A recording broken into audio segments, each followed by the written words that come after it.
Serrande abbassate nei 6 comuni della Castellana, lutto regionale proclamato dal presidente Luca Zaia nel giorno dei funerali di Vanessa Ballan, la 26enne uccisa barbaramente da Fandai Buyar, il 41enne con il quale aveva avuto una relazione di cui lui non aveva mai accettato la fine.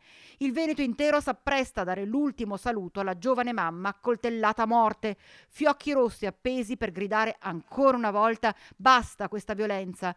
E venerdì mattina l'ultimo saluto a quella che purtroppo si registra essere l'ennesima vittima di femminicidio.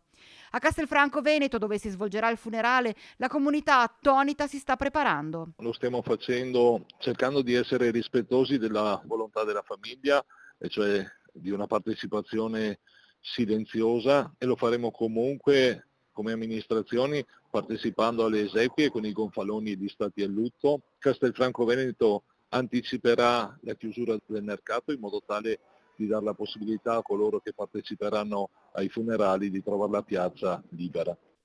Il lutto regionale vuole essere un messaggio corale delle istituzioni contro ogni violenza di genere, anche nei confronti di tante donne e tante giovani che possono trovare il coraggio di denunciare. Deve essere chiaro a tutti che la battaglia contro la violenza maschile e il femminicidio è innanzitutto culturale, spiega il senatore Andrea Martella, segretario regionale del PD in Veneto, e deve proseguire senza abbassare la guardia, imparando dagli errori, dice, e aumentando la capacità di tutelare le donne che denunciano, alle quali per prima cosa bisogna dare accoglienza, ascolto, credito. Sul fronte delle indagini si continua a ricostruire tassello dopo tassello le settimane e i giorni prima del delitto di Vanessa Ballan. Il suo assassino intanto rimane in carcere a Santa Bona. Per ora ha scelto di non parlare.